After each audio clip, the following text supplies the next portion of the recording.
सम्मानित साथियों, मुझे बेहद अफसोस है इस बात का कि मेरे दिए गए इंटरव्यू को लोग मेरी विधानसभा में तोड़ मरोड़ कर पेश कर रहे हैं।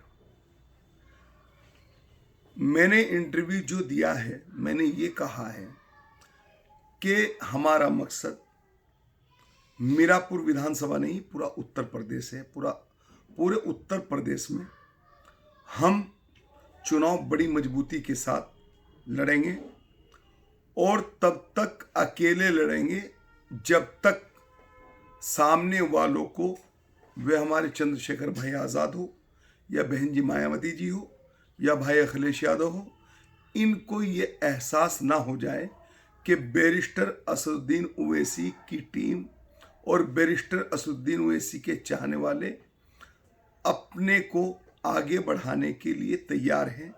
हम चाहते हैं कि हमारा भी एक सम्मान हो। सब आपस में गठबंधन करने के लिए तैयार रहते हैं, सब एक दूसरे को गले लगाने के लिए तैयार रहते हैं, लेकिन ऐसा क्या है हमारे लीडर बैरिस्टर असदुद्दीन ओवैसी के अंदर जो कोई भी गले से लगाने के लिए तैयार नहीं है। हमारे बैरिस्टर साहब ने 2024 के चुनाव में, जब लोकसभा का चुनाव हो रहा था, तो बड़ा दिल दिखाते हुए उत्तर प्रदेश में अपना प्रत्याशी एक भी सीट पर नहीं उतारा। लेकिन अब हम उपचुनाव लड़े। उपचुनाव में हमने अगर ये कहा कि जब तक उन लोगों को ये एहसास नहीं होगा कि बैरिस्टर साहब को साथ लेना चाहिए, तब तक हम चुनाव मजबूती के साथ लड़ेंगे और इंशाअल्लाह ताला अपनी मजबूती दर्ज कराएंगे, क्योंकि सबने अपनी क़यादत मजबूत की है। हमें भी लोकतंत्र में आज़ादी है कि हम भी अपनी क़यादत मजबूत कर और किसी अन्य साथी से गठबंधन कर उत्तर प्रदेश में अपनी और साथियों की जो गठबंधन में आएंगे उनके साथ मिलकर सरकार बनाए। ये हमारा भी मन करता है। अगर हमने ये मिसाल दी है कि सामने वाले की भैंस मरे तो मरे, मतलब हमारा लवारा मरे तो मरे, सामने वाले की भैंस ना बचे, तो ये कहानी पुराने लोगों की एक कहावत है। इसलिए हमने किसी एक को टारगेट या हमने किसी एक को नहीं कहा। हमारा कहने का मतलब ये है कि जो लोग हमें हकीर समझते हैं, जो लोग मजलिस को बुरा समझते हैं, जो लोग मजलिस के नुमाइंदों को गलत समझते हैं, उनको एक मैसेज देने की कोशिश की है।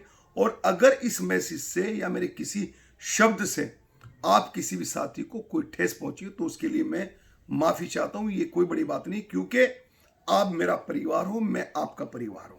लेकिन जो लोग बीच में टांग तोड़ रहे हैं, जोड़ रहे हैं और एक दूसरे को उल्टा सीधा ऊंच नीच कर एक तोड़ने की बात कर रहे हैं, मैं उनको संदेश देना चाहता हूं कि तुम्हारा नफरत का बाजार खत्म हो चुका है।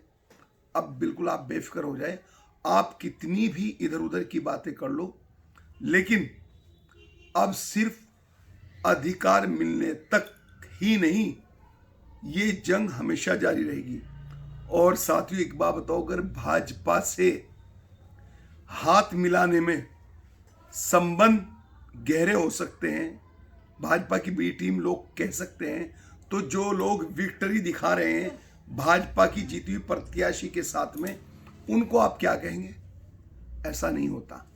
जब कोई प्रत्याशी चुनाव लड़ते हैं, 10 हो, 5 हो, 4 हो, 20 हो, और एक प्रत्याशी जीतता है, तो सबकी जिम्मेदारी होती है उस प्रत्याशी को एक लोकतंत्र के अधिकार में मुबारकबाद देना।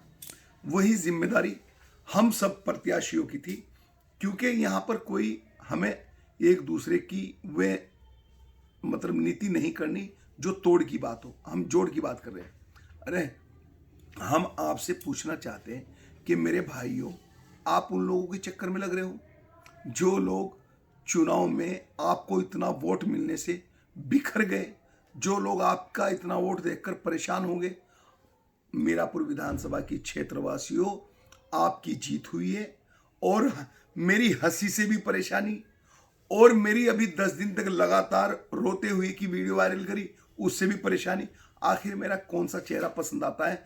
लेकिन मैं हमेशा अपने साथियों के साथ फक्र कर कर मुस्कुराता हूँ और इंशाल्लाह मुस्कुराता रहूँगा जब तक अल्लाह ने मुझे मुस्कुराहट दे रखी है। अस्सलाम वालेकुम, नमस्कार, आदाब, सत श्री अकाल, जय जिनेंद्र।